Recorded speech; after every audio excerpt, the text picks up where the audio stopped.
So that magical day is finally come and gone. How's it going, guys? I'm Aaron from PhoneDog.com, and March 7th is almost over, at least on the Eastern Seaboard and Pacific time. You got a few more hours in the afternoon, but the Apple event is finally over. The iPad has been announced, the new iPad, as they're calling it. Interestingly enough, they didn't go with another name. They didn't go with iPad 3 or iPad HD. They decided to stick with iPad. So it's referred to as the new iPad. Not sure what's going to happen next year when the even newer iPad comes out. If it's going to be the newer iPad or if they're going to stick with the iPad branding. Whatever the case may be, it's not that abnormal given the fact that they've stuck with the MacBook Pro. I think they're trying to align it more as a computing type brand. So MacBook Pro, MacBook Air, every time there's a revision, you don't see like MacBook Air 2, MacBook Air 3. And I think that's where they're going with the iPad, given its post-PC credentials. But to give you a recap, it has an Apple A5X processor with quad-core graphics, same 9.7-inch display, but it's got a Retina display now. The display is 2048 by 1536 pixels. The camera on the back's been updated. Like how I did that, the back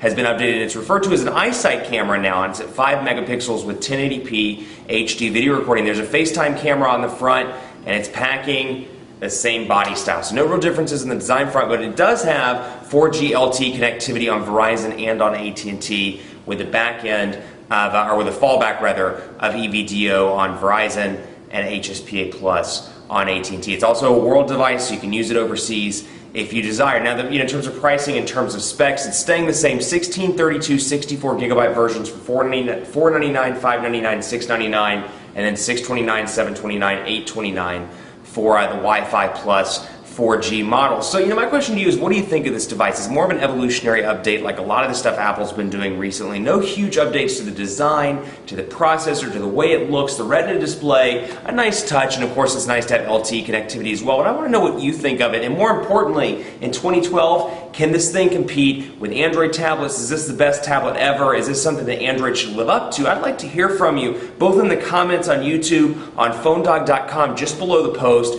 and of course via Twitter at PhoneDog_Aaron. Let me know what you think of this device. I think it's an evolutionary update. I think it's another great revision. But in comparison to, and given the fact that the wireless market's moving so quickly, I question whether it's going to be good enough to last for a year or for 14 months, 15 months, however long it takes them to update to the next version of the iPad. It's more of an evolutionary bump. So much like the 4S, it's a nice bump. It's a nice spec bump. But in this industry, it's moving so quickly, it can be challenging to keep up. Let me know what you think. PhoneDog_Aaron in the comment sections below, and of course on PhoneDog.com. I want to know if you think this iPad is the new iPad, as it is the best tablet out on the market right now, and it's going to be the best when it comes out on March 16th. I don't know. Let me know what you think.